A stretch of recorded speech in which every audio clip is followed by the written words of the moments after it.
ಪರಮಪೂಜ್ಯ ಪ್ರಾತಸ್ಮರಣೀಯ ಸದ್ಗುರುಗಳ ಚರಣಾರವಿಂದಗಳನ್ನು ಹೃದಯ ಪದ್ಮದಲ್ಲಿ ಧ್ಯಾನಿಸಿ ಅದ್ವೈತ ಸಾರ್ವಭೌಮ ಜಗದ್ಗುರು ಸಿದ್ಧಾರೂಢರ ಮೌನ ಮಹಾಯೋಗಿ ಜಗದ್ಗುರು ಗುರುನಾಥಾರೂಢರ ಪಾವನ ಪಾದಾರವಿಂದಗಳಲ್ಲಿ ಹಣೆ ಮನೆದು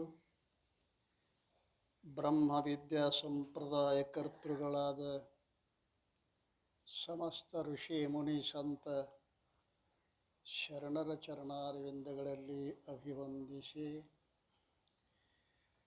ಗ್ರಂಥಕರ್ತರಾದ ಪರಮಪೂಜ್ಯ ಸಾಧು ಶ್ರೀ ನಿಶ್ಚಲದಾಸಜಿಯವರ ಚರಣಾರವಿಂದಗಳಲ್ಲಿ ಅಭಿವಂದಿಸಿ ತಮ್ಮೆಲ್ಲರಿಗೆ ಅನಂತ ಶರಣೋ ಶರಣಾರ್ಥಿಗಳು. ಆತ್ಮೀಯರೇ, ಜಗದ್ಗುರು ಸಿದ್ಧಾರೂಢರ ಕೃಪಾಛತ್ರದಲ್ಲಿ ನಡೆದುಕೊಂಡು ಬಂದಿರುವಂತಹ 16ನೇ ವರ್ಷದ ಭಗವತ್ ಚಿಂತನ ಸಾಧನಾ ಶಿಬಿರದ ಪ್ರಸ್ತುತ ಚಿಂತನದ ವಿಷಯ ಶ್ರೀ ವಿಚಾರಸಾಗರ. ವಿಚಾರಸಾಗರದ 2ನೇ ತರಂಗದಲ್ಲಿ ಸಾಧು ಶ್ರೀ ನಿಶ್ಚಲದಾಸಜಿಯವರು ಯಾವ ಪೂರ್ವ ಪಕ್ಷಿ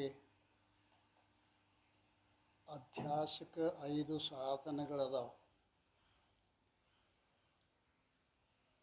ಯಾವ ಸತ್ಯವಸ್ತುವಿನ ಜ್ಞಾನಜನ್ಯ ಸಂಸ್ಕಾರ ಅಂದ್ರೆ ಭ್ರಾಂತಿಗಿಂತಲೂ ಮೊದಲು ಯಾವ ಪುರುಷನು ಸತ್ಯವಾದ ಸರ್ಪವನ್ನು, ಸತ್ಯವಾಗಿರ್ತಕ್ಕಂಥ ಬೆಳ್ಳಿಯನ್ನು ನೋಡಿದ್ದಾನೆಯೋ ಅವನಿಗೆ ರಜ್ಜುವಿನಲ್ಲಿ ಸರ್ಪದ ಅಧ್ಯಾಸ ಆಗ್ತದೆ.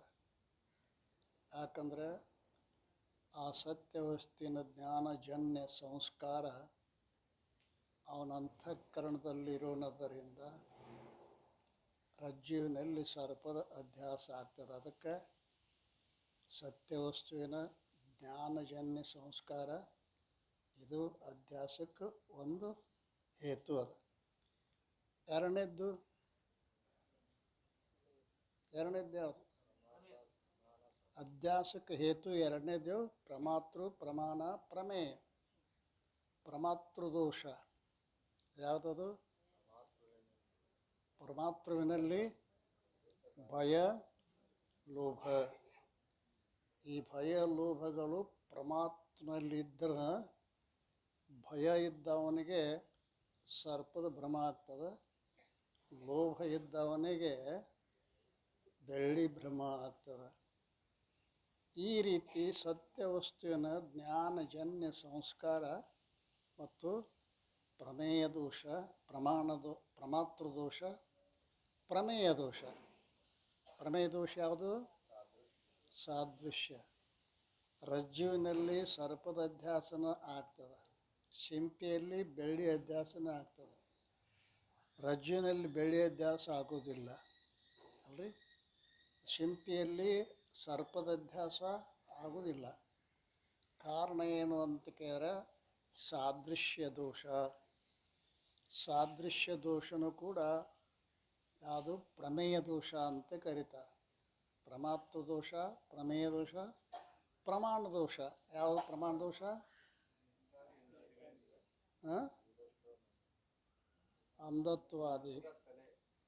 ಅಂಧತ್ವಾದಿಗಳು ಯಾವ ಪ್ರಮಾಣ ದೋಷ? ನೇತ್ರಾದಿ ಇಂದ್ರಿಯಗಳೇ ಪ್ರಮಾಣವಾಗಿರುವುದರಿಂದ ಆ ನೇತ್ರಾದಿ ಇಂದ್ರಿಯಗಳಲ್ಲಿಯೂ ಕೂಡ ಯಾವುದು ಮಂದತ್ವಾದಿ ದೋಷಿತ್ತು ಅಂತಂದ್ರೆ ಅವನಿಗೆ ರಜ್ಜುವಿನಲ್ಲಿ ಸರ್ಪದ ಅಧ್ಯಾಸ ಆಗ್ತದೆ. ಕೊನೆಯ 4ನೇದು ಯಾವುದು? ಸತ್ಯವಸ್ತುವಿನ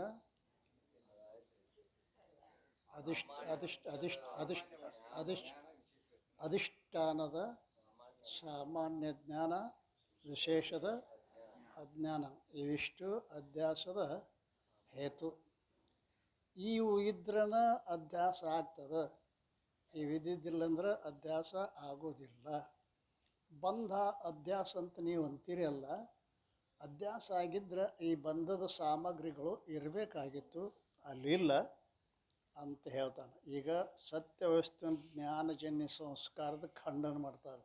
ಮೊದಲಿದ್ದಾವುದು ಸತ್ಯವಸ್ತಿನ ಜ್ಞಾನಜನ್ಯ ಸಂಸ್ಕಾರ ಅಂದ್ರೆ ಜ್ಞಾನ ಆಗ್ತದೆ ಅಂತಃಕರಣದಲ್ಲಿ. ಆ ಜ್ಞಾನ ಸಂಸ್ಕಾರ ಉಂಟು ಮಾಡಿ ಹೋಗ್ತದೆ, ಹೌದಲ್ರಿ? ಜ್ಞಾನ ಏನು ಮಾಡ್ತೈತಿ? ತನ್ನ ಸಂಸ್ಕಾರ ಉಂಟು ಮಾಡ್ತದೆ. ಹಾಗೆ ಕರ್ಪೂರ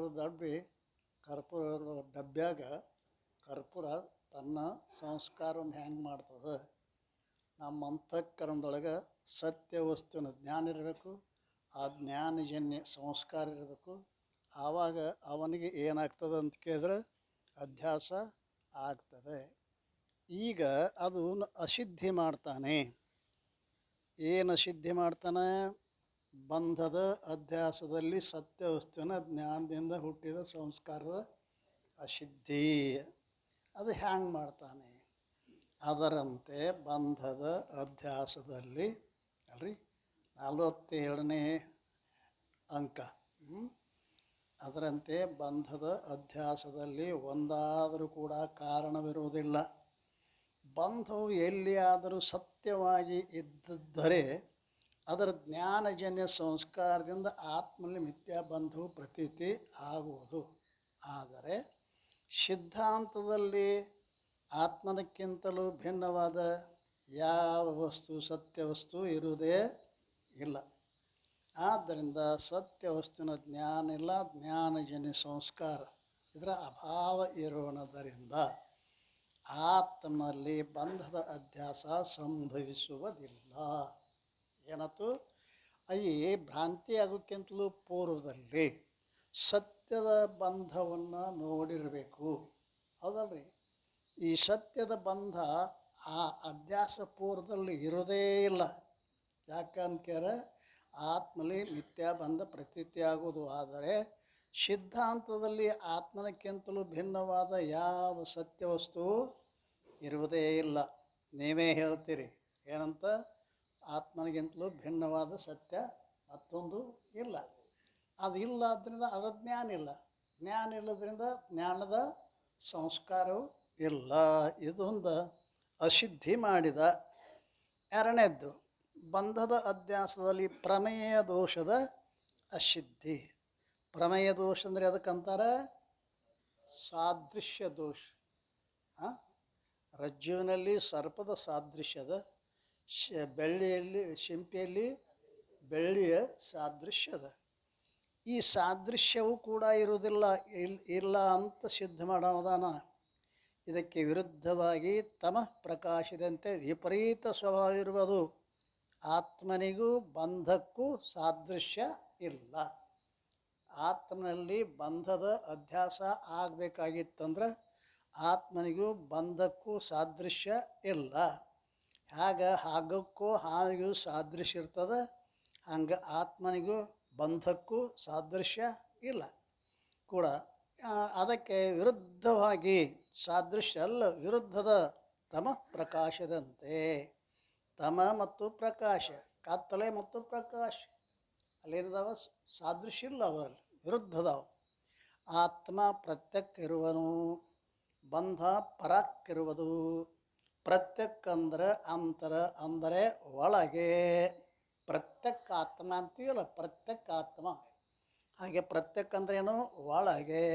ಮತ್ತು ಪರಕ್ ಅಂದರೆ ಹೊರಗೆ. ಆತ್ಮ ಹೊರಗದಾನೆ, ಹೌದಲ್ರಿ?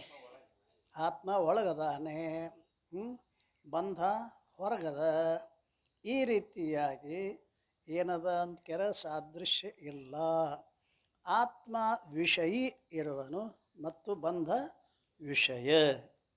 ಯಾವುದು ಪ್ರಕಾಶ ಮಾಡುವುದಾಗಿದೆಯೋ ಅದು ವಿಷಯಿ ಎನಿಸುವುದು, ಮತ್ತು ಯಾವುದು ಪ್ರಕಾಶವಾಗುವುದೋ ಅದಕ್ಕೆ ವಿಷಯ.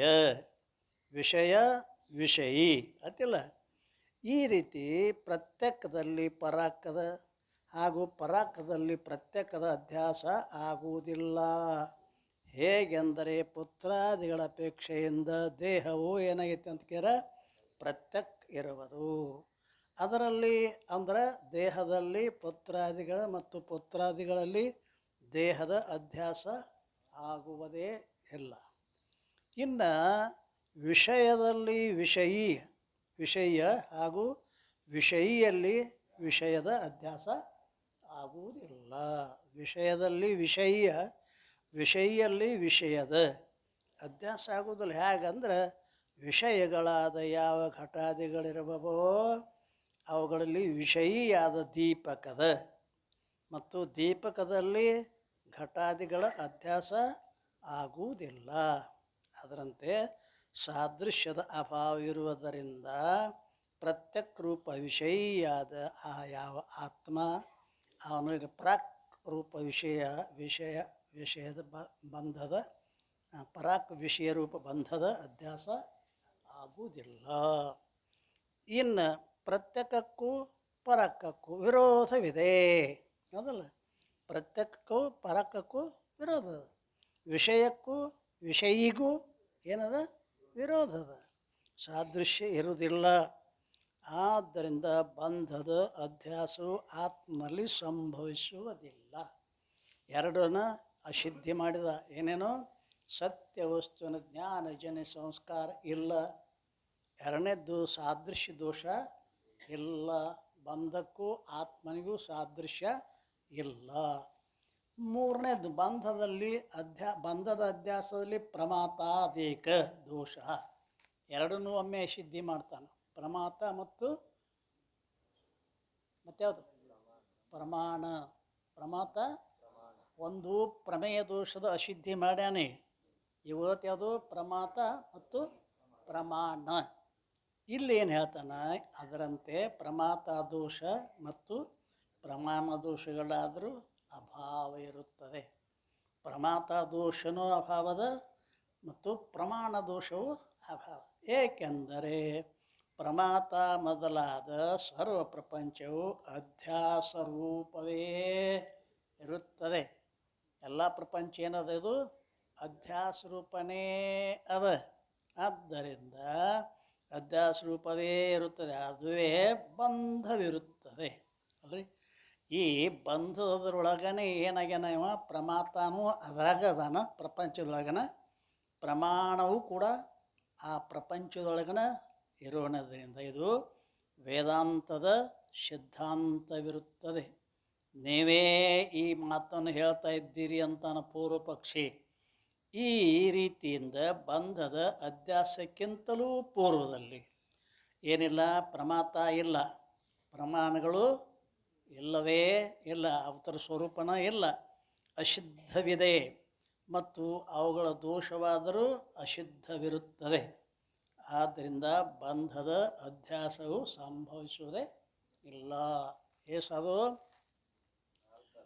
ಸತ್ಯ ವಸ್ತುವಿನ ಜ್ಞಾನಜನ್ಯ ಸಂಸ್ಕಾರ ಇಲ್ಲ ಮತ್ತು ಪ್ರಮೇಯ ದೋಷವೂ ಇಲ್ಲ, ಪ್ರಮಾತ ಮತ್ತು ಪ್ರಮಾಣ ದೋಷವೂ ಇಲ್ಲ. ಇನ್ನೇನು ಉಳಿತು? ಅಧಿಷ್ಠಾನದ ಸಾಮಾನ್ಯ ಜ್ಞಾನ, ವಿಶೇಷದ ಅಜ್ಞಾನ. ಬಂಧಕ್ಕೆ ಅಧಿಷ್ಠಾನವಾದ ಬ್ರಹ್ಮದ ವಿಶೇಷ ರೂಪ ಅಜ್ಞಾನವು ಸಂಭವಿಸುವುದಿಲ್ಲ. 79 ಅದನ್ನ ಸಿದ್ಧ ಮಾಡ್ತಾನೆ ನಾವು. ಬ್ರಹ್ಮಚೇತನದಿಂದ ಭಿನ್ನವಾದ ಅಜ್ಞಾನ ಮತ್ತು ಅದರ ಕಾರ್ಯವಾದ ಸ್ಥೂಲ ಸೂಕ್ಷ್ಮ ಪ್ರಪಂಚ ಎಲ್ಲವೂ ಚೇತನದಲ್ಲಿ ಅಧ್ಯಸ್ಥವಿರುತ್ತದೆ ಅಲ್ರಿ. ಅದರಲ್ಲಿಯೇ ಅಂತಃಕರಣ ರೂಪ ಪ್ರಮಾತನೂ ಅದ, ಅದರೊಳಗೆ ಇಂದ್ರಿಯ ರೂಪ ಪ್ರಮಾಣಗಳು ಅದಾವೆ, ಅಂತರ್ಗತ ಇರುತ್ತವೆ. ಆದ್ದರಿಂದ ಅವು ಕೂಡ ಅಧ್ಯಸ್ಥವಿರುತ್ತವೆ. ಯಾವುವು? ಪ್ರಮಾತನೂ ಅಧ್ಯಸ್ಥದೊಳಗೆ ಅದಾನ ಮತ್ತು ಪ್ರಮಾಣವೂ ಕೂಡ ಅಧ್ಯಸ್ಥದೊಳಗೆ ಇರೋಣದ್ರಿಂದ ಈ ಕಾರಣದಿಂದ ಪ್ರಪಂಚವು ಅಧ್ಯಾಸಕ್ಕಿಂತಲೂ ಪೂರ್ವದಲ್ಲಿ ಸಿದ್ಧಿಸುವುದೇ ಇಲ್ಲ. ಅಧ್ಯಾಸಕ್ಕಿಂತಲೂ ಪೂರ್ವದಲ್ಲಿ ಪ್ರಪಂಚ ಸಿದ್ಧ ಆಗುವುದಿಲ್ಲ. ಇನ್ನು ಅಧಿಷ್ಠಾನದ ವಿಶೇಷ ರೂಪದಿಂದ ಅಜ್ಞಾನವಾದರೂ ಸಂಭವಿಸುವುದಿಲ್ಲ. ಏನು ಹೇಳಿದ್ರಿ? ಅಧಿಷ್ಠಾನದ ವಿಶೇಷ ರೂಪದ ಅಜ್ಞಾನ ಇರಬೇಕಂತ ಹೇಳಿರಲ್ಲ.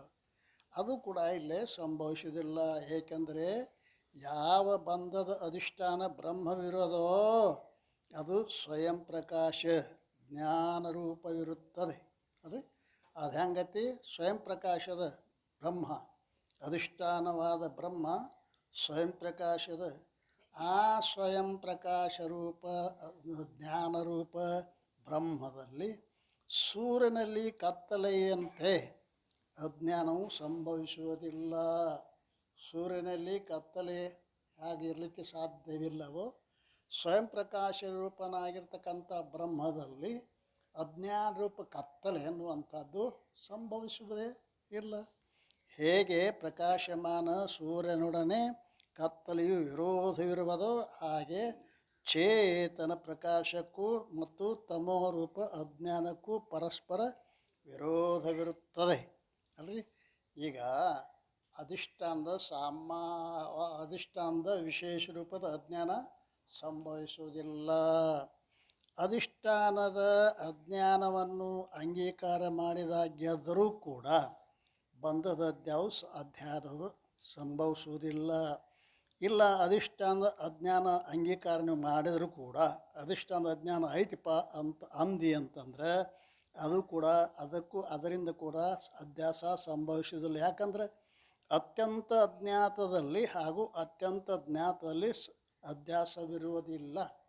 ಅತ್ಯಂತ ಅಜ್ಞಾತ ಪೂರ ಕತ್ತಲೆ ಇತ್ತು ಅಂತಂದ್ರೆ ಹಗ್ಗನೂ ಕಾಣುವುದಿಲ್ಲ. ಹೌದಲ್ರಿ? ಆ ಹಾವು ಎಲ್ಲಿದ್ದು ಬರ್ತೈತೆ? ಅದು ಅಂದ್ರೆ ಪೂರ ಕತ್ತಲೆಯೊಳಗೆ ಇರಬಾರ್ದು, ಅಂದ್ರೆ ಪೂರ ಬೆಳಕೂ ಇರಬಾರ್ದು. ಅಜ್ಞಾತದಲ್ಲಿ ಹಾಗೂ ಅತ್ಯಂತ ಜ್ಞಾತದಲ್ಲಿ ಏನ್ರಿ ಅಧ್ಯಾಸವಾಗುವುದಿಲ್ಲ. ಪೂರ್ಣ ರಜ್ಜುನ ಜ್ಞಾನನ ಆಗಿತ್ತು ಅಂತಂದ್ರೆ ಅಲ್ಲಿನೂ ಹಗ್ಗ ಬರಂಗಿಲ್ಲ. ಸಂಪೂರ್ಣ ಕತ್ತಲೆಯೇ ಇತ್ತಂದ್ರೆ ಅಲ್ಲಿನೂ ಕೂಡ ಬರೋದಿಲ್ಲ. ಕಿಂತು ವಿಶೇಷ ರೂಪದಿಂದ ಅಜ್ಞಾತ ಇರಬೇಕು, ಸಾಮಾನ್ಯ ರೂಪದ ಜ್ಞಾತ ಇರಬೇಕು. ಅಲ್ಲೇ ಅಧ್ಯಾಸ ಆಗುವುದು ಸಂಭವಿಸ್ತದೆ. ಮತ್ತು ಬ್ರಹ್ಮವು ಸಾಮಾನ್ಯ ವಿಶೇಷ ಭಾವದಿಂದ ರಹಿತದ. ಬ್ರಹ್ಮದಲ್ಲಿ ಒಂದು ಸಾಮಾನ್ಯ ಒಂದು ವಿಶೇಷ ಐತೇನೋ ಇಲ್ಲ ಅಂತ ನಾವು ಅದು ಮುಂದೆ ಸಿದ್ಧ ಮಾಡ್ತಾರೆ. ಅದನ್ನು ಆ ಮಾತಿರಲಿ. ಈಗ ಅವನು ಏನು ಹೇಳ್ತಾನ? ಈ ಬ್ರಹ್ಮದಲ್ಲಿ ಸಾಮಾನ್ಯ ವಿಶೇಷ ಭಾವದಿಂದ ರಹಿತದ, ನಿರ್ವಿಶೇಷದ ಬ್ರಹ್ಮ ಇದು ಸಿದ್ಧಾಂತವಿರುತ್ತದೆ. ಆದ್ದರಿಂದ ಬ್ರಹ್ಮವು ವಿಶೇಷ ರೂಪದಿಂದ ಅಜ್ಞಾನ, ಸಾಮಾನ್ಯ ರೂಪದ ಜ್ಞಾನವಾಗುವುದು ಸಂಭವಿಸುವುದೇ ಇಲ್ಲ. ಅಧ್ಯಾಸದ ಲೋಭದಿಂದ ಬ್ರಹ್ಮದಲ್ಲಿ ಸಾಮಾನ್ಯ ವಿಶೇಷ ಭಾವವನ್ನು ಅಂಗೀಕಾರ ಮಾಡಿದ್ದಾದರೆ ನೀವು ಸಿದ್ಧಾಂತಿಗಳಿಗೆ ಅಧ್ಯಾಸದ ಮ್ಯಾಗ ಭಾಳ ಲೋಭ ನಿಮಗೆ. ಹೌದಲ್ರಿ? ಅಧ್ಯಾಸದ ಮ್ಯಾಗ ನಿಮಗೆ ಭಾಳ ಲೋಭ ಇರುವುದರಿಂದ ನೀವು ಅಂಗೀಕಾರ ಮಾಡಬಹುದು. ಬಲಾತ್ಕಾರದಿಂದ ಅಂಗೀಕಾರ ಮಾಡಿದ್ದಾದರೆ ಸಿದ್ಧಾಂತದ ತ್ಯಾಗವಾಗುತ್ತದೆ, ಸಿದ್ಧಾಂತದ ಹಾನಿ ಆಗ್ತದೆ. ಏನದು? ಈ ರೀತಿಯಿಂದ. ಯಾಕಂದ್ರೆ ಸಾಮಾನ್ಯ ವಿಶೇಷ ಭಾವರಹಿತ ಐತಿಲ್ಲ ಬ್ರಹ್ಮ, ಅಂಥದ್ರೆ ನೀವು ಸಾಮಾನ್ಯ ವಿಶೇಷ ಭಾವನ ಅಂಗೀಕಾರ ಮಾಡಿ. ಯಾಕೆ ನಿಮಗೆ ಲೋಭ ಭಾಳ ಅಧ್ಯಾಸದ ಮ್ಯಾಗ. ಆದ್ದರಿಂದ ಅಲ್ಲಿ ಸಾಮಾನ್ಯ ವಿಶೇಷ ಭಾವದಿಂದ ವಿಲಕ್ಷಣವಾದ ಯಾವುದು ಬ್ರಹ್ಮದಲ್ಲಿ ಸಾಮಾನ್ಯ ವಿಶೇಷ ಭಾವನ ಅಂಗೀಕಾರ ಮಾಡಿದ್ದಾದರೆ ನಿಮ್ಮ ಸಿದ್ಧಾಂತವೇ ಏನಾಕತಿ? ಹಾನಿ ಆಗ್ತದೆ. ಈ ರೀತಿಯಿಂದ ನಿರ್ವಿಶೇಷವಾದ ಯಾವ ಪ್ರಕಾಶ ರೂಪ ಬ್ರಹ್ಮವಿರುವುದೋ, ನಿರ್ವಿಶೇಷ ರೂಪವಾದ ಪ್ರಕಾಶ ರೂಪವಾದ ಯಾವ ಬ್ರಹ್ಮ ಐತಲ್ಲ ಅದರ ವಿಶೇಷ ರೂಪದಿಂದ ಅಜ್ಞಾನದ ಮತ್ತು ಸಾಮಾನ್ಯ ರೂಪದ ಜ್ಞಾನದ ಅಭಾವವಿರುವುದರಿಂದ ಅದರಲ್ಲಿ ಅಧ್ಯಾಸವು ಸಂಭವಿಸುವುದಿಲ್ಲ. ಆದ್ದರಿಂದ ಬಂಧದಲ್ಲಿ ಅಧ್ಯಾಸವು ಬ್ರಹ್ಮದಲ್ಲಿ ಬಂಧವು ಅಧ್ಯಾಸ ರೂಪ ಇರುತ್ತದೆ ಎಂದು ಹೇಳೋದು ಸಂಭವಿಸುವುದಿಲ್ಲ ಅಲ್ರಿ. ನೀವೇನು ಹೇಳಕ್ಕೆ ಹೊಂಟರಿ? ಬ್ರಹ್ಮದಲ್ಲಿ ಬಂಧ ಅಧ್ಯಾಸ ರೂಪ ಅಂತ ಏನು ಹೇಳಕ್ಕೆ ಹೊತ್ತಿರಲ್ಲ, ಅದು ಸಂಭವಿಸಿಲ್ಲ. ಯಾಕೆ? 5 ಅಶುದ್ಧಿ ಅದು. ಯಾವ್ಯಾವು? ಅಧ್ಯಾಸದ ಸಾಮಗ್ರಿಗಳೇನು 5 ಪ್ರಕಾರದವಲ್ಲ. ಸಾಮಾನ್ಯ ವಿಶೇಷದ ಅಜ್ಞಾನ, ಸಾಮಾನ್ಯ ಜ್ಞಾನ ಹಿಡ್ಕೊಂಡ್ರೆ 5 ಅಕ್ಕವು. ಹೌದಲ್ಲ? ಈ ರೀತಿಯಾಗಿ ಸಂಭವಿಸಿದಿಲ್ಲ. ಬಂಧವು ಸತ್ಯವಾಗಿದೆ. ಅಂದರೆ ಏನಾಯ್ತು? ಈಗ ಬಂಧ ಸತ್ಯದ. ಆ ಬಂಧದ ನಿವೃತ್ತಿ ಜ್ಞಾನದಿಂದ ಸಂಭವಿಸಿದಿಲ್ಲ. ಆದ್ದರಿಂದ ಜ್ಞಾನದ್ವಾರ ಮೋಕ್ಷ ರೂಪ ಗ್ರಂಥದ ಪ್ರಯೋಜನ ಸಂಭವಿಸುವುದಿಲ್ಲ. ಹೌದಲ್ಲ? ಪ್ರಯೋಜನ ಖಂಡನ ಮಾಡಿದ ಮತ್ತು ಜ್ಞಾನದಿಂದ ಮೋಕ್ಷನ ಪ್ರತಿಪಾದನೆ ಮಾಡೋ ಯಾವ ಸಿದ್ಧಾಂತವಿರೋದೋ ಅದು ಸಂಭವಿಸುವುದಿಲ್ಲ. ಹೇಳ್ತಾನೆ ಜ್ಞಾನದಿಂದ ಮೋಕ್ಷ ಕತೆ ಅಂತ ಏನು ಹೇಳ್ತಿರಲ್ಲ ಅದು ಸಂಭವಿಸ್ತಿಲ್ಲ. ಮತ್ತೇಂದ್ರೆ ಕರ್ಮದಿಂದ ಮೋಕ್ಷವು ಸಿದ್ಧವಾಗುತ್ತದೆ. ನಮ್ಮ ಕಡೆ ಬರ್ರಿ, ಕರ್ಮದಿಂದ ನಿಮಗೆ ಮೋಕ್ಷವನ್ನು ಮಾಡಿಕೊಡ್ತೀವಿ, ಸಿದ್ಧಿಸುತ್ತದೆ. ಈ ವಾರ್ತೆಯನ್ನು ಏಕಭೌತಿಕ ರೀತಿಯಿಂದ ಪ್ರತಿಪಾದನೆ ಮಾಡಲ್ಪಟ್ಟಿದೆ. ಏಕಭೌತಿಕ ಅಂತ ಅದನ್ನು ಮುಂದೆ ಸ್ಪಷ್ಟ ಮಾಡ್ತಾನೆ. ಏಕಭೌತಿಕ ಅಂದರೆ ಯಾರು?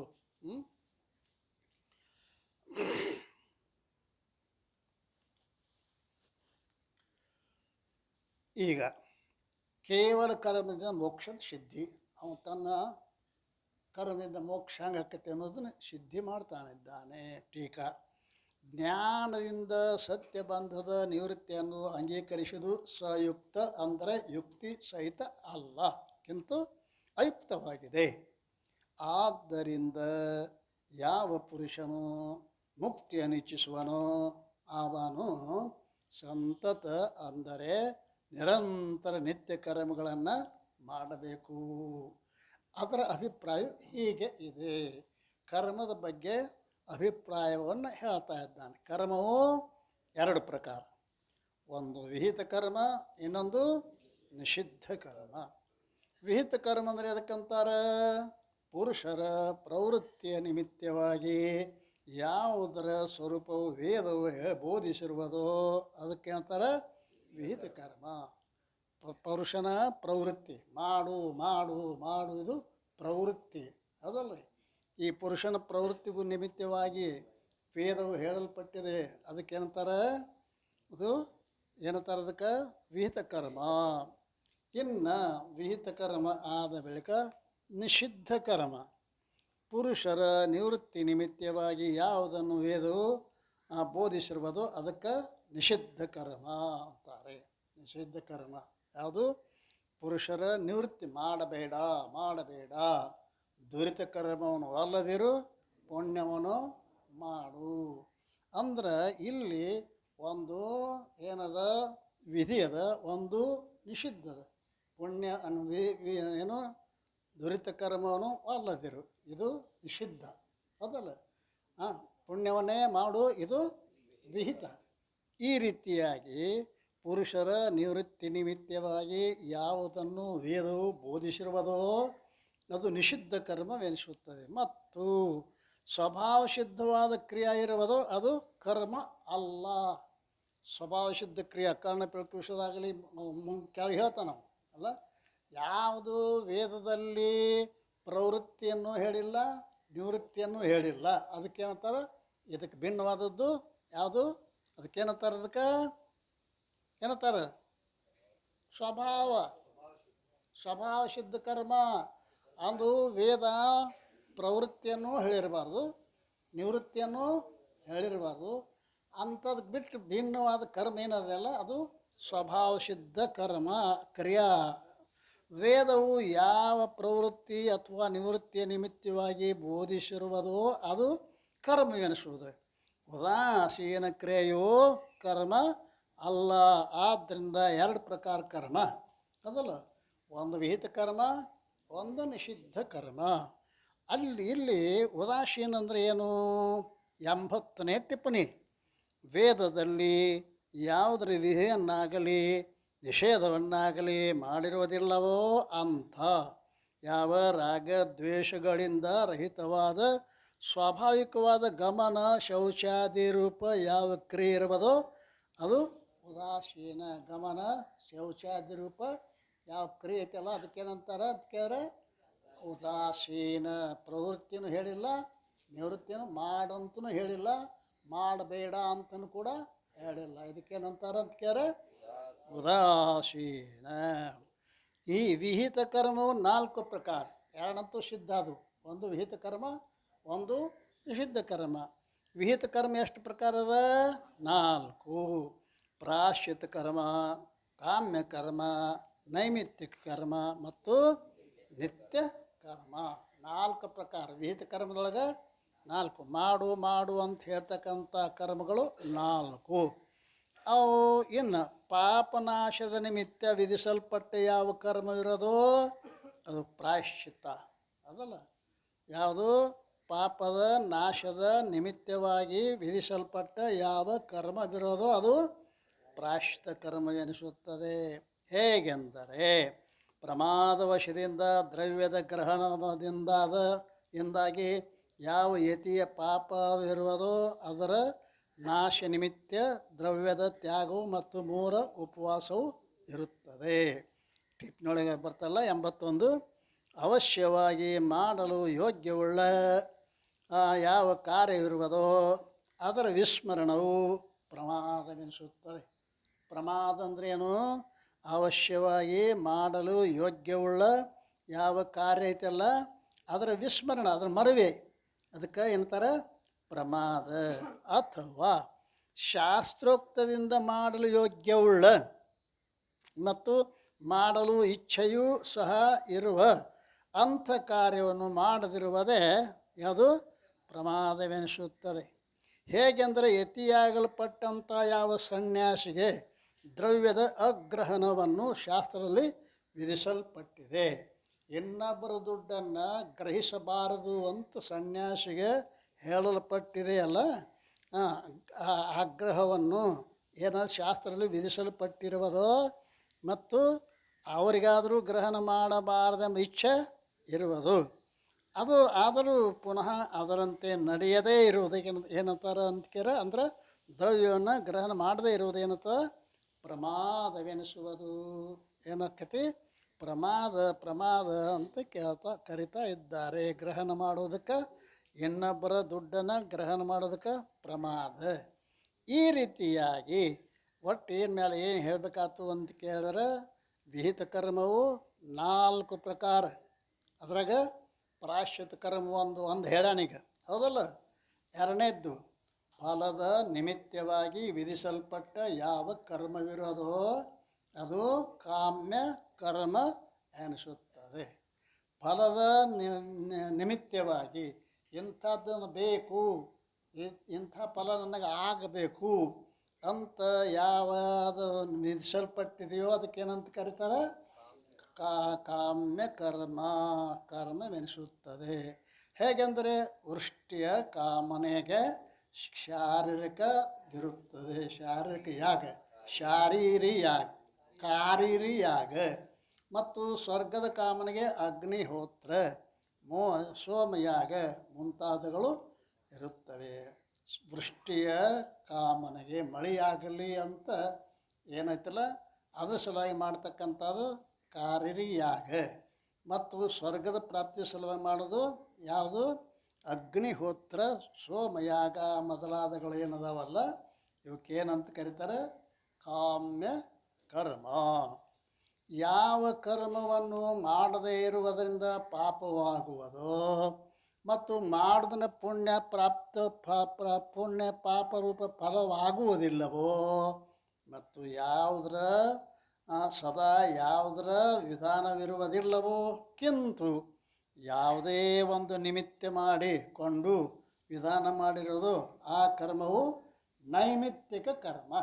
ಪುಣ್ಯತಿಥಿ ಮೊದಲಾದವುಗಳು ಮಾಡ್ತಿರಲ್ಲ ಇವಕ್ಕೆ ನೈಮಿತ್ತಿಕ, ಒಂದು ನಿಮಿತ್ತ ಮಾಡಿಕೊಂಡು ಮಾಡ್ತಕ್ಕಂಥ ಕರ್ಮಗಳಿಗೆ ನೈಮಿತ್ತಿಕ ಕರ್ಮ ಎನಿಸುತ್ತದೆ. ಹೇಗೆಂದರೆ ಗ್ರಹಣ, ಶ್ರಾದ್ದ ಮೊದಲಾದಗಳು.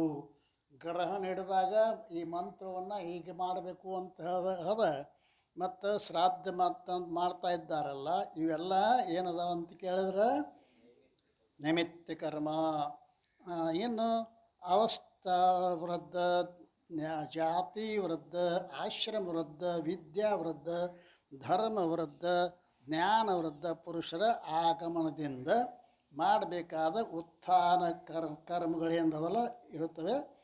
ವಿದ್ಯಾ ಶಬ್ದದಿಂದ ಇಲ್ಲಿ ಶಾಸ್ತ್ರಜ್ಞಾನದ ಗ್ರಹಣತಿ ಮತ್ತು ಜ್ಞಾನ ಶಬ್ದಕ್ಕೆ ಅಪರೋಕ್ಷ ವಿದ್ಯೆಯ ಗ್ರಹಣವಿರುತ್ತದೆ.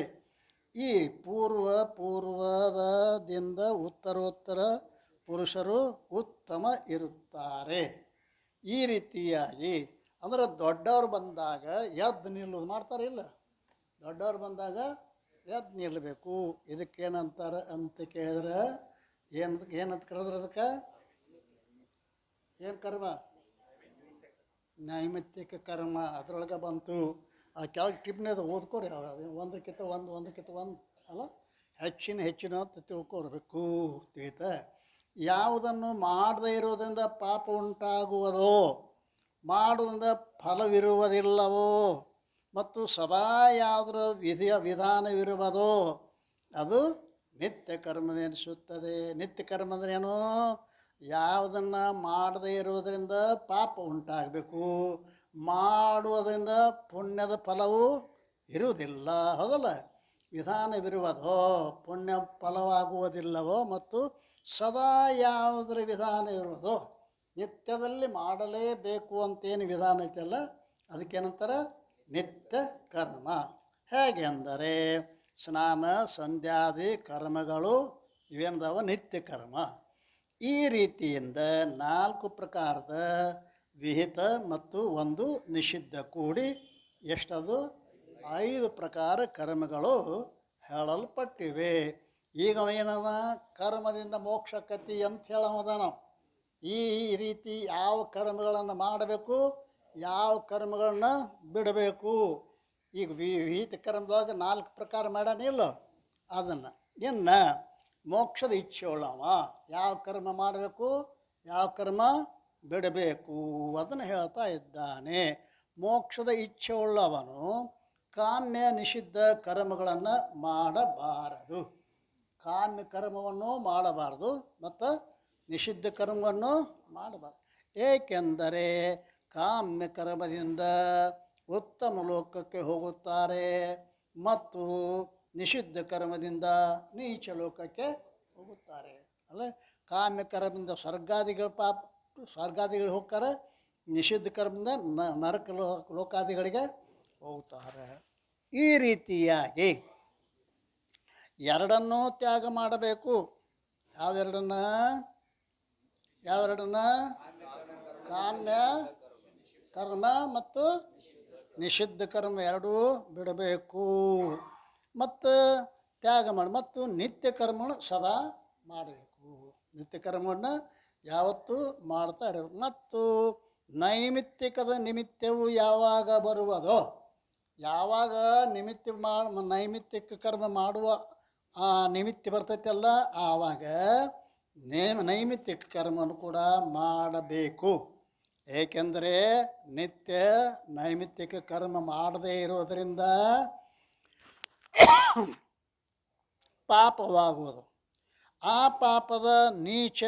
ಪಾಪದಿಂದ ನೀಚ ಯೋನಿಗಳು ಪ್ರಾಪ್ತ ಆಗ್ತವೆ. ಆದ್ದರಿಂದ ಆ ಪಾಪಗಳನ್ನು ತಡೆಯುವುದರ ಸಲುವಾಗಿ ನಿತ್ಯ ನೈಮಿತ್ತಿಕ ಕರ್ಮಗಳನ್ನು ಮಾಡಬೇಕು. ಬಿಡುವುದರಿಂದ ಏನು ಪಾಪಕ್ಕಿತ್ತಲ್ಲ, ಮಾಡೋದ್ರೆ ಆ ಪಾಪ ತಡೆದಂಗೆ ಆಗ್ತದೆ. ನಿತ್ಯ ನೈಮಿತ್ತಿಕ ಕರ್ಮದಿಂದ ಬೇರೆ ಫಲ ಇರುವುದಿಲ್ಲ, ಇದಕ್ಕಿಂತ ಬೇರೆ ಕರ್ಮ ಫಲ ಇಲ್ಲ. ಆದರೆ ಈ ಫಲವಿರುತ್ತದೆ ಏನು? ಇವುಗಳನ್ನು ಮಾಡದೇ ಇರುವುದರಿಂದ ಯಾವ ಪಾಪ ಉಂಟಾಗುವುದೋ, ಮಾಡುವುದರಿಂದ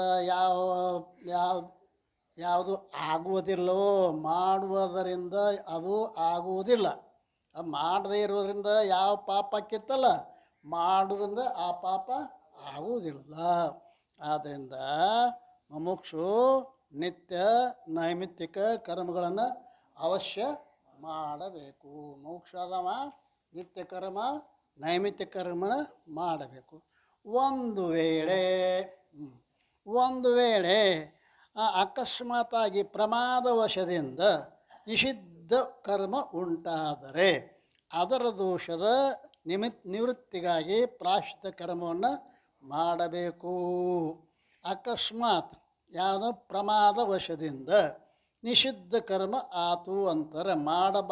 ಮಾಡಬೇಡ ಅಂತ ಹೇಳ್ತಕ್ಕಂಥ ಕರ್ಮ ಮಾಡೋದಕ್ಕೆ ಅಂತಾರೆ ನಿಷಿದ್ಧ ಕರ್ಮ.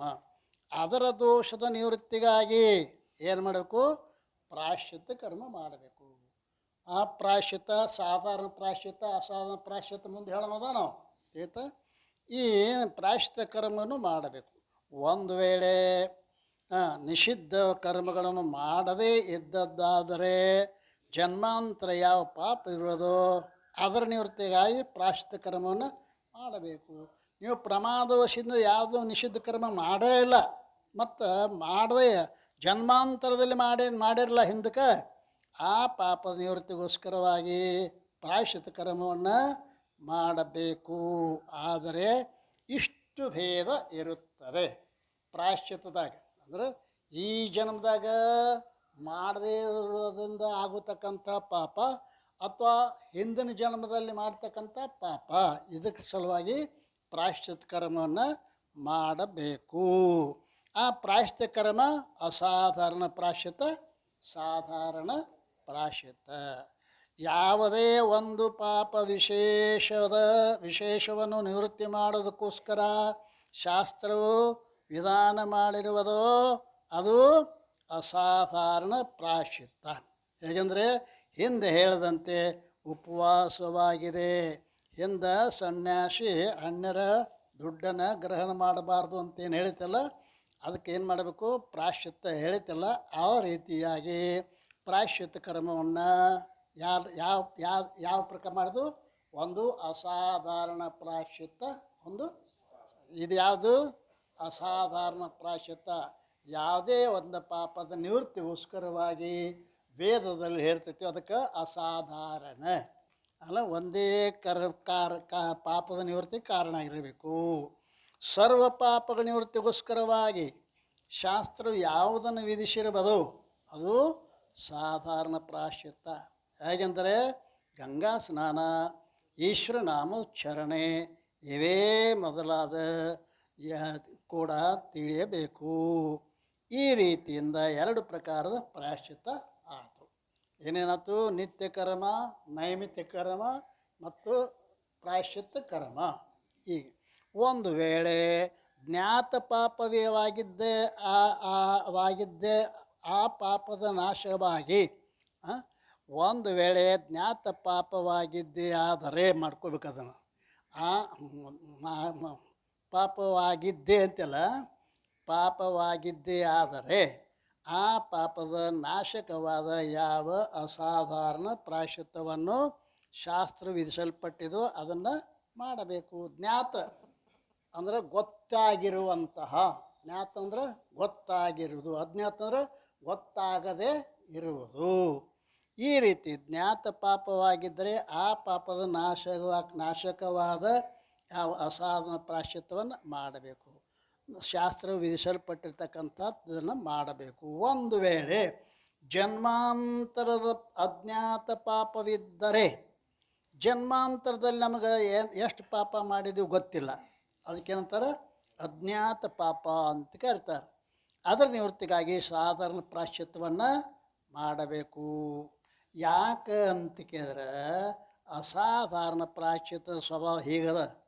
ಅಸಾಧಾರಣ ಪ್ರಾಯಶ್ಚಿತ್ತದ ಸ್ವಭಾವ ಏನದ, ಯಾವ ಪಾಪದ ನಿವೃತ್ತಿಗಾಗಿ ಶಾಸ್ತ್ರವು ಯಾವ ಪ್ರಾಯಶ್ಚಿತ್ತವನ್ನು ಹೇರುವುದೋ ಆ ಪಾಪವು ಮಾತ್ರ ಅಸಾಧಾರಣ ಪ್ರಾಯಶ್ಚಿತ್ತದಿಂದ ನಿವೃತ್ತಿ ಆಗ್ತದೆ. ಯಾವ ಪಾಪವನ್ನು ಹೇಳೈತಲ್ಲ ಆ ಪಾಪ ಮಾತ್ರ ನಿವೃತ್ತಿಗೋಸ್ಕರವಾಗಿ ಪ್ರಾಯಶ್ಚಿತ್ತ ಕರ್ಮ ನಿವೃತ್ತಿ ಆಗುತ್ತದೆ. ಬೇರೆ ಪಾಪದ ನಿವೃತ್ತಿ ಆಗುವುದಿಲ್ಲ.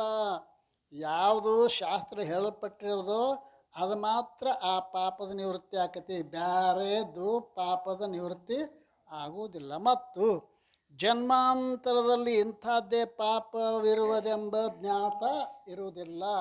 ನಾವು ಜನ್ಮಾಂತರ ಇಂಥದನ್ನೇ ಮಾಡಿದ್ವಿ ಅಂತ ನಮಗೆ ಗೊತ್ತಿಲ್ಲ, ಮತ್ತು ಅದು ಯಾವ ಪ್ರಾಯಶ್ಚಿತ್ತದಿಂದ ನಿವೃತ್ತಿ ಆಗುವುದೆಂಬುದು ತಿಳಿದಿಲ್ಲ. ಯಾವ ಪಾಪ ಮಾಡಿದ್ವಿ ಅನ್ನೋದು ಗೊತ್ತಿಲ್ಲ. ಆ ಪಾಪ ಯಾವ ಪ್ರಾಯಶ್ಚಿತ್ತದಿಂದ ನಿವೃತ್ತಿ ಆಕತ್ತೆ ಅನ್ನೋದು ಗೊತ್ತಿಲ್ಲ. ಆದ್ದರಿಂದ ಸಾಧಾರಣ ಪ್ರಾಯಶ್ಚಿತ್ತವನ್ನು ಮಾಡಬೇಕು. ಸಾಧಾರಣ ಪ್ರಾಯಶ್ಚಿತ್ತ ಮಾಡಿದರೆ ಜ್ಞಾತ ಅಜ್ಞಾತ ಎಲ್ಲ ಪಾಪಗಳ ನಿವೃತ್ತಿ ಆಗ್ತದೆ. ಸಾಧಾರಣ ಪ್ರಾಯಶ್ಚಿತ್ತದಿಂದ ಸರ್ವ ಪಾಪಗಳು ದೂರವಾಗುತ್ತವೆ.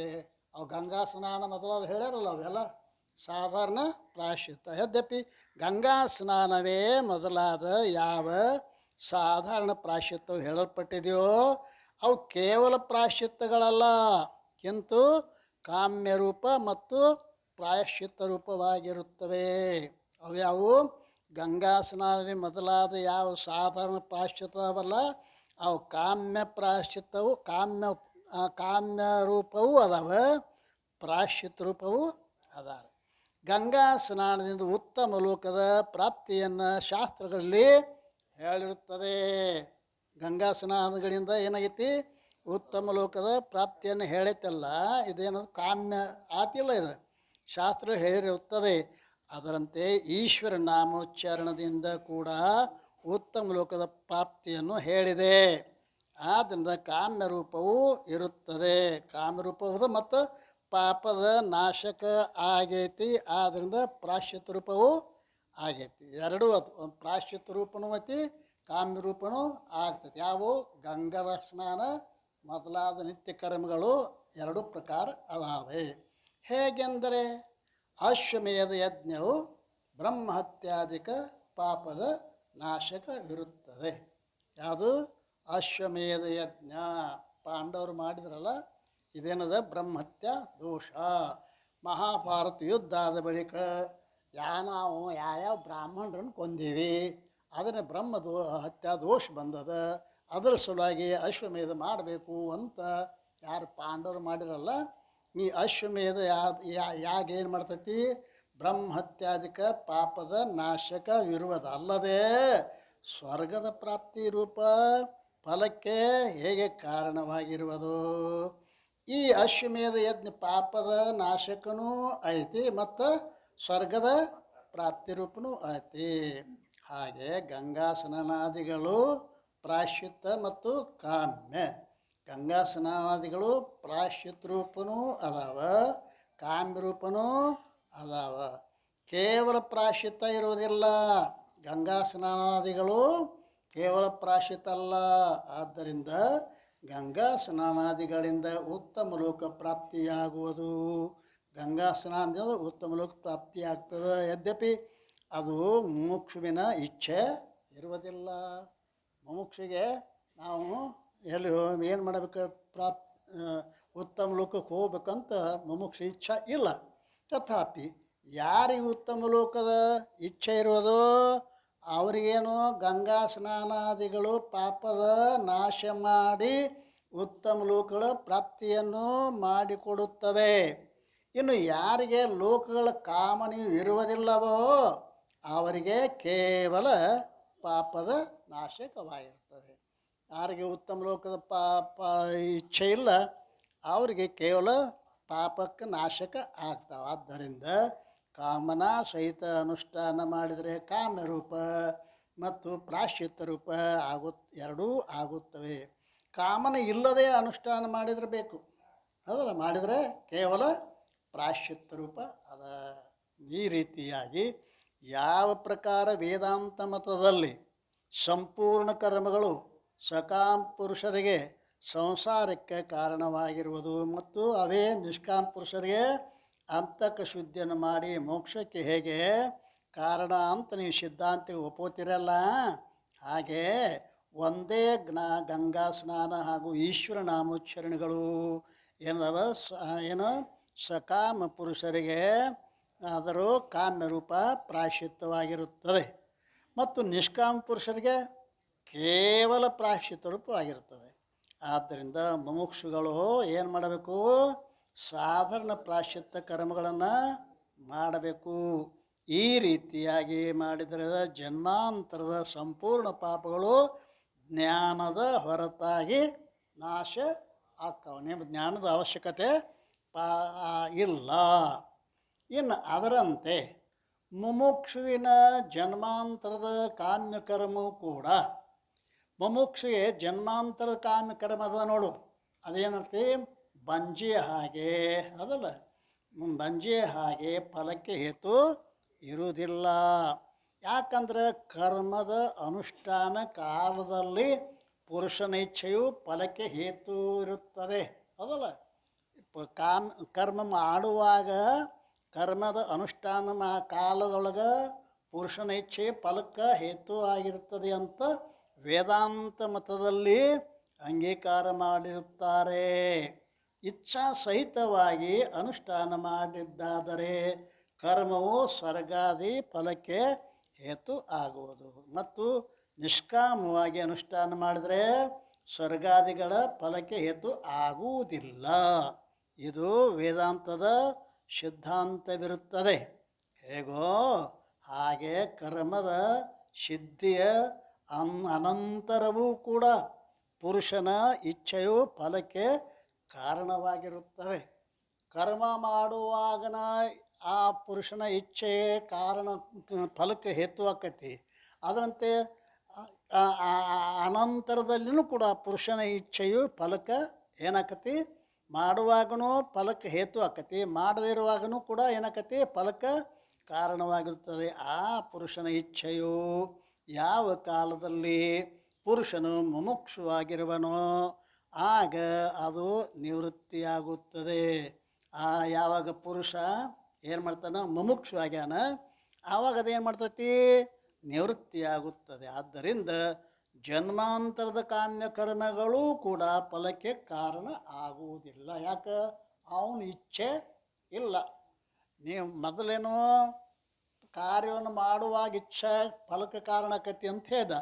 ಕಾರ್ಯ ಮಾಡಿದ್ದು ಆಗ್ಯದ, ಈಗ ಮುಮುಕ್ಷ ಆಗ್ಯಾನ, ಆಗ ಫಲದ ಇಚ್ಛೆ ಇಲ್ಲ. ಆದ್ದರಿಂದ ಕಾರಣ ಆಗುವುದಿಲ್ಲ, ಫಲಕ್ಕೆ ಹೇತು ಆಗುವುದಿಲ್ಲ. ಹೇಗೆ ಯಾವನೋ ಪುರುಷನು ಧನದ ಪ್ರಾಪ್ತಿಯ ಇಚ್ಛೆಯಿಂದ ಧನಿಕನ ಸೇವೆಯನ್ನು ಮಾಡಿರುತ್ತಾನೆ, ಆ ಧನಿಕನ ಸೇವೆ ಅನಂತರದಲ್ಲಿ ಧನದ ಇಚ್ಛೆಯು ದೂರವಾಗುತ್ತದೆ. ಮೊದಲ ಕರಾರ ಮಾಡಿದ್ದ, ನನಗೆ ಇಷ್ಟು ಪಗಾರ ಕೊಡ್ರಿ ಅಂತೇಳಿ. ಅವ ಸೇವೆ ಮಾಡಿದ ಬಳಿಕ ನನಗೇನು ಇಚ್ಛೆ ಬ್ಯಾಡ್ರಿ ಅಂದ. ಅಂದ್ರೆ ಏನತ್ತು, ನಂತರದಲ್ಲೂ ಕೂಡ ಇಚ್ಛೆ ಅಭಾವ ಆಯ್ತು ಅಂದ್ರೆ ಇದನ್ನು ಹೇಳೋದೈತೆ ಒಂದು. ಆ ಧನಿಕನ ಸೇವೆಯು ಅನಂತರ ಧನದ ಇಚ್ಛೆಯು ದೂರವಾದದ್ದಾದರೆ ಧನದ ಪ್ರಾಪ್ತಿ ರೂಪ ಫಲವು ಹೇಗೆ ಆಗುವುದಿಲ್ಲವೋ ಹಾಗೆ ಜನ್ಮಾಂತರದ ಕಾಮ್ಯ ಕರ್ಮಗಳೂ ಕೂಡ ಮುಮುಕ್ಷುವಿನ ಇಚ್ಛೆಯು ಅಭಾವದಿಂದ ಫಲ ಉಂಟಾಗುವುದಿಲ್ಲ. ಈ ರೀತಿಯಾಗಿ ಕೇವಲ ಕರ್ಮದಿಂದ ಮೋಕ್ಷ ಆಗ್ತದೆ ಅಲ್ರಿ. ಕೇವಲ ಕರ್ಮ ಮಾಡಿರಿ, ನಿಮಗೆ ಮೋಕ್ಷ ಆಗ್ತದೆ. ಇನ್ನು ವರ್ತಮಾನ ಜನ್ಮದಲ್ಲಿ ಕಾಮ್ಯ ಮತ್ತು ನಿಷಿದ್ಧ ಕರ್ಮಗಳನ್ನು ಮಾಡಿರುವುದಿಲ್ಲ ಅದಲ್ಲ. ವರ್ತಮಾನ ಜನ್ಮದಲ್ಲಿ ಕಾಮ್ಯನೂ ಮಾಡಿಲ್ಲ, ನಿಷಿದ್ಧವನ್ನು ಮಾಡಿಲ್ಲ. ಊರ್ಧ್ವಲೋಕ ಅಧೋಲೋಕಗಳಿಗೆ ಹೋಗುವುದು ಇಲ್ಲ, ಮಾಡೇ ಇಲ್ಲ. ಅವ ಮ್ಯಾಲೂ ಹೋಗೋದಿಲ್ಲ, ನರಕಕ್ಕೂ ಹೋಗೋದಿಲ್ಲ. ಇನ್ನು ಜನ್ಮಾಂತರದ ಪ್ರಾರಬ್ಧ ರೂಪ ಯಾವ ನಿಷಿದ್ಧ ಮತ್ತು ಕಾಮ್ಯ ಕರ್ಮಗಳಿರುವವೋ ಅವುಗಳ ಭೋಗದಿಂದ ನಾಶ ಆಗುವವು. ಯಾವ ಜನ್ಮಾಂತರದ ನಿಷಿದ್ಧ ಕರ್ಮ ಇದ್ದಾವಲ್ಲ, ಆ ನಿಷಿದ್ಧ ಮತ್ತು ಕಾಮ್ಯ ಕರ್ಮಗಳು ಏನಿದಾವಲ್ಲ ಅವುಗಳು ಭೋಗದಿಂದ ನಾಶವಾಗುವವು. ನಿತ್ಯ ಮತ್ತು ನೈಮಿತ್ತಿಕಗಳನ್ನ ಮಾಡದೇ ಇರುವುದರಿಂದ ಯಾವ ಪಾಪವು ಆಗುವುದೋ ಅದು ಅವುಗಳನ್ನು ಮಾಡುವುದರಿಂದ ಮುಮುಕ್ಷುವಿಗೆ ಫಲ ಆಗುವುದಿಲ್ಲ. ನಿತ್ಯ ಕರ್ಮ ಮತ್ತು ನೈಮಿತ್ತಿಕ ಕರ್ಮಗಳು. ಇನ್ನು ಮತ್ತು ಜನ್ಮಾಂತರದ ಯಾವ ಸಂಚಿತವಾದ ನಿಷಿದ್ಧ ಕರ್ಮವಿರುವುದೋ ಅದು ಸಾಧಾರಣ ಪ್ರಾಶ್ಚಿತ್ಯದಿಂದ ನಾಶ ಆಗ್ತದೆ. ಜನ್ಮಾಂತರದ ಸಂಚಿತ ಕಾಮ್ಯ ಕರ್ಮಿತನರದ ಮುಮುಕ್ಷಿಗೆ ಇಚ್ಛೆ ಇಲ್ಲ, ಅಭಾವದಿಂದ ಫಲವನ್ನು ಕೊಡುವುದಿಲ್ಲ. ಆದ್ದರಿಂದ ಮುಮುಕ್ಷು ನಿತ್ಯ ನೈಮಿತ್ತಿಕ ಮತ್ತು ಸಾಧನ ಪ್ರಾಶ್ಚಿತ ಕರ್ಮವನ್ನು ಮಾಡಬೇಕು ಅದಲ್ಲ. ಪ್ರಾಶ್ಚಿತ ಕರ್ಮಗಳನ್ನು ಏನು ಮಾಡಬೇಕು. ಮತ್ತು ವರ್ತಮಾನ ಜನ್ಮದ ಜ್ಞಾತ ನಿಷಿದ್ಧ ಪಾಪವಿದ್ದರೆ ಅದಕ್ಕೆ ಅಸಾಧನ ಪ್ರಾಶ್ಚಿತ ಕರ್ಮವನ್ನು ಮಾಡಬೇಕು. ನಿತ್ಯ ನೈಮಿತ್ತಿಕ ಸಾಧಾರಣ ಮತ್ತು ಮತ್ತೊಂದು ಯಾವುದು ಅಸಾಧಾರಣ. ಯಾವುದು ಅಜ್ಞಾತ ಇತ್ತು ಅಂತಂದರೆ ಅದಕ್ಕೆ ಅಸಾಧನ ಪ್ರಾಶ್ಚಿತ ಮಾಡಿರಿ. ಅಥವಾ ಇನ್ನೊಂದು ಸ್ವಲ್ಪ ಆ ಕರ್ಮದಾಗ ಸಡಿಲತನ ಉಂಟು ಮಾಡ್ತಾ ಇದ್ದಾನೆ. ಅಥವಾ ನಿತ್ಯ ಮತ್ತು ನೈಮಿತ್ತಿಗಳನ್ನಷ್ಟೇ ಮಾಡಬೇಕು, ಪ್ರಾಶ್ಚಿತ ಮಾಡೋದು ಜರೂರಿಲ್ಲ, ಪ್ರಾಶ್ಚಿತ ಮಾಡಬಾರದು. ಯಾಕಂದರೆ ಯಾವ ಸಂಚಿತ ನಿಷಿದ್ಧ ಕರ್ಮಗಳು ಮತ್ತು ಕಾಮ್ಯ ಕರ್ಮಗಳು ಇರುವವೋ ಅವು ಮುಮುಕ್ಷುಗೆ ನಾಶವಾಗಿ ಹೋಗಿವೆ. ಮುಮುಕ್ಷುಗೆ ನಿಷಿದ್ಧ ಕರ್ಮಗಳು ಇಲ್ಲ ಮತ್ತು ಪ್ರಾಯಶ್ಚಿತ್ತ ಕರ್ಮ ಅವು ನಾಶ ಆಗಿ ಹೋಗಿದಾವ. ಯಾವ್ಯಾವು? ನಿತ್ಯ ಮತ್ತು ನೈಮಿತ್ಯಗಳನ್ನಷ್ಟೇ ಮಾಡಬೇಕು, ಪ್ರಾಯಶ್ಚಿತ್ತ ಮಾಡಬಾರ್ದು. ಯಾಕೆ ಮಾಡಬಾರ್ದು? ಸಂಚಿತ ನಿಷಿದ್ಧ ಕರ್ಮಗಳು ಮತ್ತು ಕಾಮ್ಯ ಕರ್ಮಗಳು ಇರುವುದೇ ಇಲ್ಲ, ಮುಮುಕ್ಷುವಿಗೆ ಇರುವುದೇ ಇಲ್ಲ, ಮುಮುಕ್ಷಿಗೆ ನಾಶವಾಗಿ ಹೋಗುತ್ತವೆ. ಹೇಗೆ ಜ್ಞಾನಿಯ ಸಂಚಿತ ಕರ್ಮದ ನಾಶವನ್ನು ವೇದಾಂತ ಮತದಲ್ಲಿ ಸ್ವೀಕಾರ ಮಾಡಿರುವುದೋ, ಜ್ಞಾನಿಯ ಸಂಚಿತ ಕರ್ಮಗಳೆಲ್ಲ ಜ್ಞಾನದಿಂದ ನಿವೃತ್ತಿ ಆಕತಿ ಅಂತ ನೀವು ವೇದಾಂತಿಗಳ ಅಂಗೀಕಾರ ಮಾಡಿರಲ್ಲ, ಅದರಂತೆ ನಿಷಿದ್ಧ ಹಾಗೂ ಕಾಮ್ಯ ಕರ್ಮಗಳನ್ನು ತ್ಯಾಗ ಮಾಡಿ ವರ್ತಮಾನ ಕಾಲದಲ್ಲಿ ನಿತ್ಯ ನೈಮಿತ್ತಿಕ ಕರ್ಮದಲ್ಲಿ ತತ್ಪರವುಳ್ಳವ ಯಾವ ಮುಕ್ಷಿರುವನೋ ಅವನ ಸಂಚಿತ ಕರ್ಮಗಳಾದರೂ ನಾಶವಾಗುತ್ತವೆ. ಜ್ಞಾನಾದೇವತು ಕೈವಲ್ಯಂ, ಜ್ಞಾನದಿಂದ ಜ್ಞಾನಾಗ್ನಿ ಸರ್ವಕರ್ಮಾಣಿ ಅಂತ ಹೇಳಿದ್ರಲ್ಲ, ಆ ರೀತಿಯಿಂದ ಮುಮುಕ್ಷು ಏನು ಮಾಡಬೇಕು ಅಂತ ಕೇಳಿದ್ರೆ ನಿತ್ಯ ನೈಮಿತ್ತಿಕ ಕರ್ಮದಲ್ಲಿ ತತ್ಪರವುಳ್ಳವ ಯಾವ ಮೋಕ್ಷ ಇರುವನೋ ಅವನ ಸಂಚಿತ ಕರ್ಮಗಳಾದರೂ ತಾವೇ ನಾಶ ಆಗುತ್ತವೆ. ಅಥವಾ ಇನ್ನಷ್ಟು ಸಡಿಲ್ ಮಾಡ್ತಾನೆ, ಅಥವಾ ಸಂಚಿತವಾದ ಯಾವ ಕಾಮ್ಯ ಮತ್ತು ನಿಷಿದ್ಧ ಕರ್ಮಗಳಿರುವವೋ ಅವೆಲ್ಲವೂ ಕೂಡಿ ಒಂದು ಜನ್ಮವನ್ನು ಆರಂಭ ಮಾಡುತ್ತವೆ. ಒಂದು ಜನ್ಮವನ್ನು ಏನು ಮಾಡ್ತಾವೆ? ಎಲ್ಲ ಕೂಡಿಸಿ ಒಂದು ಜನ್ಮ ಕೊಡ್ತಾವೆ. ಅಥವಾ ಯೋಗಿಯ ಕಾಯವ್ಯೂಹದಂತೆ ಒಂದೇ ಕಾಲದಲ್ಲಿ ಎಲ್ಲ ಸಂಚಿತ ಕರ್ಮಗಳು ಅನಂತ ಶರೀರಗಳನ್ನು ಆರಂಭ ಮಾಡುತ್ತವೆ. ಅವುಗಳಿಂದ ಮುಮುಕ್ಷು ಮುಂದಿನ ಜನ್ಮದಲ್ಲಿ ಎಲ್ಲದರ ಫಲವನ್ನು ಭೋಗಿಸಬೇಕು. ಒಂದೇ ಒಂದು ಜನ್ಮವನ್ನು ಕೊಡ್ತಾವೆ, ಆ ಒಂದು ಜನ್ಮದಾಗ ಎಲ್ಲ ಕರ್ಮದ ಫಲವನ್ನು ಅನುಭವಿಸ್ತಾ ಇದ್ದಾನೆ. ಅಥವಾ ಇನ್ನು ಏನು?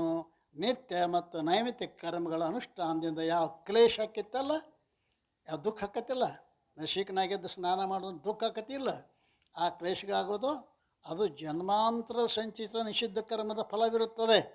ಈಗೇನು ನಾವು ನಿತ್ಯ ಕರ್ಮ ನೈಮಿತ್ಯ ಕರ್ಮ ಮಾಡೋದನ್ನ ಕಷ್ಟ ಆಗ್ತೈತಿಲ್ಲ, ಆ ಕಷ್ಟ ಜನ್ಮಾಂತರದ ಸಂಚಿತ ನಿಷಿದ್ಧ ಕರ್ಮದ ಫಲ ಅದ. ಆದ್ದರಿಂದ ಜನ್ಮಾಂತರ ಸಂಚಿತ ನಿಷಿದ್ಧ ಕರ್ಮಗಳು ಬೇರೆ ಮತ್ತೊಂದು ಜನ್ಮವನ್ನು ಆರಂಭ ಮಾಡುವುದಿಲ್ಲ. ಇನ್ನು ಕಾಮ್ಯರೂಪವಾದ ಯಾವ ಸಂಚಿತವಿರುವುದೋ ಅದು ಒಂದು ಜನ್ಮ ಅಥವಾ ಒಂದೇ ಕಾಲದಲ್ಲಿ ಅನಂತ ಶರೀರಗಳನ್ನ ಆರಂಭ ಮಾಡ್ತತಿ. ಆ ಸಂಚಿತ ಕರ್ಮ ಏನತ್ತೆಲ್ಲ ಕಾಮ್ಯ ರೂಪವಾದ ಸಂಚಿತ ಕರ್ಮ ಅದು ಒಂದು ಜನ್ಮವನ್ನು ಕೊಡ್ತೈತಿ. ಅಥವಾ ಒಂದೇ ಕಾಲದಾಗ ಅನೇಕ ಶರೀರಗಳನ್ನು ಕೊಟ್ಟು ಆ ಭೋಗವನ್ನು ಮಾಡಿ ಅದನ್ನು ಕಳ್ಕೊಳ್ಳಿಕ್ಕೆ ಸಾಧ್ಯ ಅದ. ಆದ್ದರಿಂದ ಮುಮುಕ್ಷುವಿಗೆ ಮುಂದಿನ ಜನ್ಮದಲ್ಲಿ ದುಃಖದ ಲೇಷವು ಕೂಡ ಆಗುವುದಿಲ್ಲ, ಕೇವಲ ಸುಖನ ಆಕತ್ತೆ. ಅವನಿಗೆ ಕೇವಲ ಸುಖದ ಭೋಗವಾಗುವುದು. ಯಾಕಂದರೆ ಜನ್ಮಾಂತರದ ಸಂಚಿತ ಯಾವ ವಿಹಿತ ಕರ್ಮವಿರೋದೋ ಅದರಿಂದ ಶರೀರವಾಗಿರುತ್ತದೆ. ಜನ್ಮಾಂತರ ನಿಷಿದ್ಧ ಕರ್ಮದಿಂದ ಶರೀರ ಆಗೈತಿ. ಮತ್ತು ಸಂಚಿತ ಯಾವ ನಿಷಿದ್ಧ ಕರ್ಮವಿರೋದೋ ಅದು ನಿತ್ಯ ನೈಮಿತ್ತಿಕಗಳ ಅನುಷ್ಠಾನದಿಂದ ಕ್ಲೇಶದಿಂದ ಪೂರ್ವ ಜನ್ಮದಲ್ಲಿ ಭೋಗವನ್ನು ತೆಗೆದುಕೊಂಡಿರುತ್ತದೆ. ಈ ಜನ್ಮದಲ್ಲಿ ಭೋಗವನ್ನು ತೆಗೆದುಕೊಂಡಿರುತ್ತದೆ.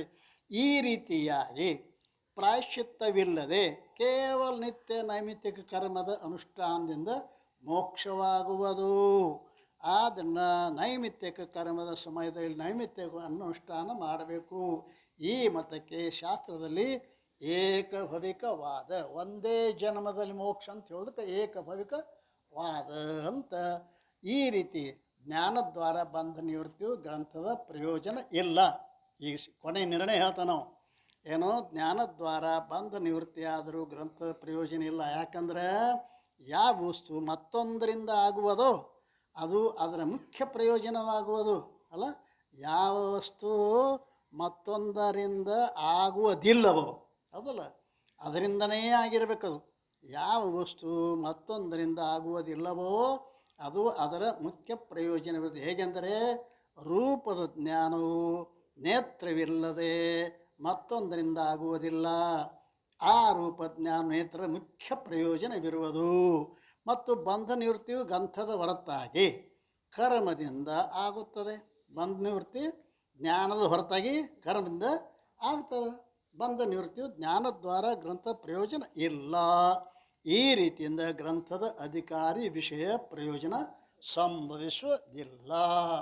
ಎಲ್ಲನೂ ಖಂಡನ ಮಾಡಿದ. ಈ ರೀತಿಯಾಗಿ ಕರ್ಮ ಬಂಧದ ಖಂಡನ, ಇನ್ನು ಸಂಬಂಧ ಅಲ್ಲ, ಸಂಬಂಧ ಮೂರು ಖಂಡನ ಮಾಡ್ಯಾನಿಲ್ಲ, ಸಂಬಂಧ ಒಂದು ಖಂಡನ ಮಾಡ್ತಾನೆ ನಾವು. ಅಧಿಕಾರಿ ಮೊದಲಾದಗಳ ಅಭಾವದಿಂದ ಸಂಬಂಧ ಕೂಡ ಅಧಿಕಾರನೇ ಇಲ್ಲ. ಬಂಧ ಸಂಬಂಧ ಹೆಂಗೆ ಆಕೈತಿಪ್ಪ? ವಿಷಯದ ಅಭಾವದಿಂದ ಗ್ರಂಥಕ್ಕೂ ವಿಷಯಕ್ಕೂ ಪ್ರತಿಪಾದ್ಯ ಪ್ರತಿಭಾವ ಸಂಬಂಧವು ಸಂಭವಿಸಲಿಲ್ಲ. ವಿಷಯದ ಅಭಾವ ಆಗ್ಯದ. ಆದ್ದರಿಂದ ವಿಷಯ ಯಾವುದು? ಭಾವ ಸಂಬಂಧ ಅದಲ್ಲ. ಅದು ವಿಷಯನ ಅಭಾವ ಆಗೈತಿಲ್ಲ. ಗ್ರಂಥಕ್ಕೂ ವಿಷಯಕ್ಕೂ ಪ್ರತಿಪಾದ್ಯ ಭಾವ ಸಂಬಂಧ ಇತ್ತಲ್ಲ, ಅದು ಸಂಭವಿಸುವುದಿಲ್ಲ. ಬಂದ ಸಂಬಂಧವು ಸಂಭವಿಸುವುದಿಲ್ಲ. ಅಧಿಕಾರಿ ಮತ್ತು ಫಲದ ಅಭಾವ ಇರುವುದರಿಂದ ಅವುಗಳಿಂದ ಪ್ರಾಪ್ಯ ಪ್ರಾಪಕ ಭಾವ ಸಂಬಂಧವು ಕೂಡ ಸಂಭವಿಸುವುದಿಲ್ಲ. ಅಧಿಕಾರಿಯ ಅಭಾವ ಇರುವುದರಿಂದ ಅಧಿಕಾರಿಗೂ ವಿಚಾರಕ್ಕೂ ಇರುವ ಕರ್ತೃ ಕರ್ತವ್ಯ ಭಾವ ಸಂಬಂಧವು ಸಂಭವಿಸುವುದಿಲ್ಲ. ಇನ್ನು ಜ್ಞಾನವೇ ನಿಷ್ಫಲ ಆತು. ಜ್ಞಾನ ನಿಷ್ಫಲ ಆಗುವುದರಿಂದ ಗ್ರಂಥಕ್ಕೂ ಜ್ಞಾನಕ್ಕೂ ಇರುವ ಜನ್ಯಜನಕ ಭಾವ ಸಂಬಂಧವು ಸಂಭವಿಸುವುದಿಲ್ಲ. ಸಫಲ ವಸ್ತು ಜನ್ಯವಿರುತ್ತದೆ. ಪೂರ್ವದಲ್ಲಿ ಹೇಳಿದ ರೀತಿಯಿಂದ ಜ್ಞಾನ ಸಫಲವಿರುವುದೇ ಇಲ್ಲ. ಮತ್ತು ಜ್ಞಾನದ ಸ್ವರೂಪವಾದರೂ ಅಭಾವವಿರುತ್ತದೆ. ಅಲ್ಲದೆ ಜೀವ ಬ್ರಹ್ಮರ ಜ್ಞಾನದ ಸ್ವರೂಪವಾದರೂ ಅಭಾವ ಇರುತ್ತದೆ. ಆದ್ದರಿಂದ ಜ್ಞಾನಕ್ಕೂ ಗ್ರಂಥಕ್ಕೂ ಇರುವ ಸಂಬಂಧ ಏನದ ಸಂಭವಿಸುವುದಿಲ್ಲ. ಏಕೆಂದರೆ ಜೀವ ಬ್ರಹ್ಮರ ಅಭೇದ ನಿಶ್ಚಯಕ್ಕೆ ಸಿದ್ಧಾಂತದಲ್ಲಿ ಜ್ಞಾನವೆನ್ನುತ್ತಾರೆ. ಜ್ಞಾನ ಅಂತ ಎದಕ್ಕಂತೀರಿ ನೀವು? ಜೀವ ಬ್ರಹ್ಮರ ಅಭೇದ ನಿಶ್ಚಯಕ್ಕೆ ಜ್ಞಾನಂತ ಸಿದ್ಧಾಂತ ಜ್ಞಾನವೆನ್ನುತ್ತಾರೆ. ಆ ಅಭೇದವು ನಿಶ್ಚಯವು ಸಂಭವಿಸುವುದಿಲ್ಲ. ಯಾಕೆ? ಜೀವ ಬ್ರಹ್ಮರ ಅಭೇದನ ಸಿದ್ಧ ಆಗಲಿಲ್ಲಲ್ಲ. ಏಕೆಂದರೆ ಜೀವ ಬ್ರಹ್ಮರ ಅಭೇದವಿರುವುದಿಲ್ಲ. ಈ ವಾರ್ತೆಯನ್ನು ವಿಷಯದ ನಿರಾಕರಣದಲ್ಲಿ ಮೊದಲು ಪ್ರತಿಪಾದನ ಮಾಡಿರುವೆವು. ಆದ್ದರಿಂದ ಅಭೇದ ನಿಶ್ಚಯ ರೂಪ ಜ್ಞಾನವು ಸಂಭವಿಸುವುದಿಲ್ಲ.